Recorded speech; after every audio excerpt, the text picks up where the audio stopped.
PDN News Updates. Here is Jarek Sablon from our PDN Newsroom. This is brought to you by our sponsor, KFC Guam. After waiting nearly 30 years to get their land applications processed, a number of the roughly 8,000 applicants for Chamorro Land Trust property are now getting owed, Chamorro Land Trust Commission Chairman David Herrera said Tuesday. Herrera spoke during a hearing on Speaker Therese Chalawi's Bill 228-37, which would allow people with leases on CLTC property to pass their lease on to their grandchildren if they die. Applicants are now maybe 60 years old, 70 or 80 years old from the time that they applied. Herrera, who supported the measure, told the Speaker, eligible applicants can get a 99-year lease on property held by Land Trust at a rate of $1 per year. If a lessee dies, they can pass the lease on to their spouse, children, niece or nephew, or the widow or widower of a sibling under the current law. But grandchildren are not included in that line of succession. Close to 5,000 sailors and upwards of 60 aircraft aboard the Nimitz-class aircraft carrier USS Theodore Roosevelt were greeted by the smell of food truck barbecue as they pulled into Kilo Wharf at Naval Base Guam on Tuesday morning. Closer to 6,000 sailors will move through the wharf as accompanying destroyers make port over the next few days, according to Rear Admiral Christopher Alexander, commander of the Roosevelt's Carrier Strike Group 9. The Roosevelt is currently conducting routine operations in the region. This stopover is the Roosevelt's latest since the widely publicized 2020 docking of the ship on Guam amidst a COVID-19 outbreak. There are significant challenges to putting together an operable 360-degree missile defense system for Guam, according to an unclassified report from the Department of Defense's Director of Operation Testing and Evaluation. The military announced plans to install a 360-degree Guam defense system last year, meant to protect the island from accelerating missile threats fielded by China and Russia. Missile Defense Agency officials are expected back on island this year, and the system has been projected to get off the ground by 2027.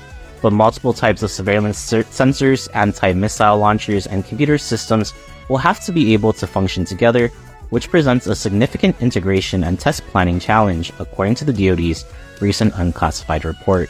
Delegate James Moylan has reached out to federal agencies to, among other things, help find a temporary facility for Simon Sanchez High School students who have been sharing a campus with another high school. The double session arrangement, where Simon Sanchez High School students, mostly from the northern part of Guam, also go to John F. Kennedy High School in Tamuning, have been posing several challenges to students and school staff.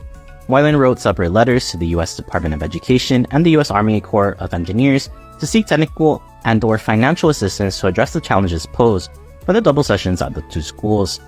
The delegates said opening a new Simon Sanchez campus in Jigo is not expected to happen this year and may not happen until 2025, so we urged the federal partners to look outside the box for temporary solutions. A 60-year-old man and a 62-year-old woman arrested in a drug scene told police that they had been selling drugs to support their crystal methamphetamine habits, according to a magistrate's complaint filed in the Superior Court. Francis Robert Paris Minjola said he has been smoking and selling methamphetamine daily since 1985, and that selling the drugs provide his only income, according to the complaint. Janet Pangilinan Cruz, also known as Janet Paris Cruz, says she buys 5 grams of methamphetamine a week for $250 and only sells enough to support her addiction, the complaint stated. A bill that seeks to amend the expiration of schools' sanitary permits to the anniversary of the date of their issuance received a strong backing from the Department of Public Health and Social Services, the Guam Department of Education, and lawmakers during a Tuesday hearing.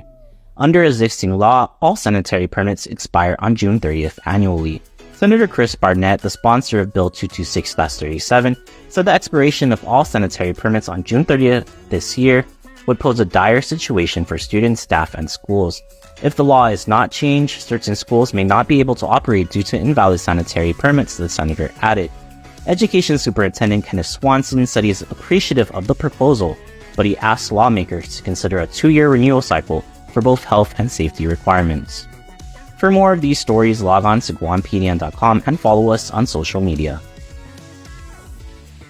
Tonight is now chicken night? Oh, yes, it's chicken night.